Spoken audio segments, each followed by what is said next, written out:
হরে কৃষ্ণ বন্ধুরা, তোমরা সবাই কেমন আছো? তো আজকের একটা নতুন এবং খুবই গুরুত্বপূর্ণ ভিডিও তোমাদের সঙ্গে শেয়ার করতে চলে এলাম। তো যাই হোক, দেখতেই পারছো এটা একটা কলোনি এবং তার মধ্যে একটা গাছ আছে।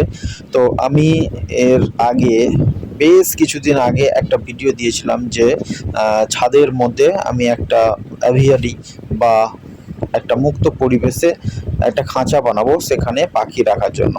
তো ফাইনালি সেটা আমি কমপ্লিট করে ফেলেছি। তো এই খাঁচার মধ্যে আমি হচ্ছে কি অ্যারিকা গাছ রেখেছি। তো যাই হোক, এখানে একটা জিনিস দেখানো হচ্ছে, মানে দেখাই তোমাদেরকে যে এখানে মূলত ফিঞ্চ পাখি আমি রাখবো, কারণ এখানে বদ্রিকা পাখি রাখলে সমস্যা হবে যে গাছ যেগুলো আছে সেগুলো পুরোপুরি কেটে নষ্ট করে দেবে। তো ফিঞ্চ পাখি সেই রকম কিন্তু করে না। তো সেই জন্য আমি এর মধ্যে ফিঞ্চ পাখি রেখেছি। তো একটা জিনিস এখানে আমার খুবই ইচ্ছে ছিল, কিন্তু সেটা আমি করতে পারলাম না। সেটা হচ্ছে কি একেবারে পুরো ওপেন উপরটা, মানে এর টপ যে পোর্শনটা আছে সেটা পুরোপুরি ওপেন থাকবে।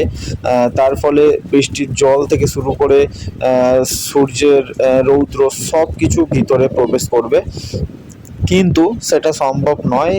কারণ এই মুহূর্তে সেরকম পরিস্থিতি করতে গেলে আমার বাজেটে কুলোচ্ছে না। তো সেই কারণেই আমি এই রকমভাবে এভিয়ারি বানালাম, যেটা দেখতে অনেকটা মুক্ত পরিবেশে, কারণ পুরো ছাদের ওপরে রাখা আছে এবং চারিদিকে গাছপালা আছে। তো সেই জায়গা থেকে খুবই ভালো লাগছে। এবং এর মধ্যে আমি একটা গাছও রেখে দিয়েছি, যেটা হচ্ছে পাখিদের জন্য খুবই ভালো। তো যাই হোক, আমি ফিঞ্চ পাখিগুলো এখানে ছাড়া শুরু করেছি। তো এখানে আমি মেল এবং ফিমেল দুটো আলাদা খাঁচাতে করে নিয়ে এসেছি, যেটা খুবই গুরুত্বপূর্ণ। কারণ মেল এবং ফিমেল একই অনুপাতের হওয়া দরকার। এখানে কম বেশি যদি হয় তাহলে কিন্তু একটু সমস্যা হয়। প্রত্যেকটা পাখির ক্ষেত্রেই কলোনিতে যখনই ছাড়া হয় তখনই মেল এবং ফিমেল যে পাখিগুলো থাকে তার অনুপাত যদি ঠিকঠাক না হয় তাহলে কিন্তু ব্রিডিংয়ে খুবই অসুবিধা বা সমস্যার একটা সম্মুখীন আমাদের হতে হয়। তো সেই কারণেই আমি ছেলে এবং মেয়ে বা মেল ফিমেল যাই বলি না কেন, সেটা গড় অনুপাত করে, মানে একটার পিছনে একটা করে এরকম আমি হচ্ছে কি এর মধ্যে ছেড়ে দিলাম। তো যাই হোক, এই ফিঞ্চ পাখিগুলো আমার নিজস্ব যে পাখি আছে ফিঞ্চ তারই বাচ্চা। তো এগুলো প্রায় মোটামুটি অ্যাডাল্ট হয়ে গেছে। অ্যাডাল্ট হয়ে যাওয়ার কারণে একটা জিনিস খুব ভালো, যে আমি যদি এই মুহূর্তে পাখিদের ভাঁড় বা অন্য কিছু নেস্ট বক্স দিই তাহলে এরা ব্রিডিং কিন্তু চালু করে দেবে। তো যাই হোক, কিছুদিন আমি ওয়েট করব, কারণ নতুন জায়গা, এদেরকে একটু জায়গাটা বুঝে নিতে হবে। তারপর আমি এদেরকে বক্স দেব, কারণ প্রথমেই বক্স দিলে একটু সমস্যা হতে পারে।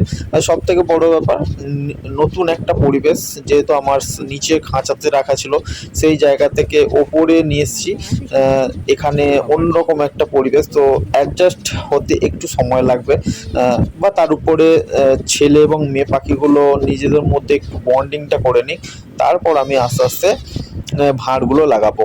তো যাই হোক, আস্তে আস্তে ভাঁড়গুলো যেমন লাগাবো তেমন আমি ধীরে ধীরে ভিডিও তোমাদের সঙ্গে শেয়ার করতে থাকবো।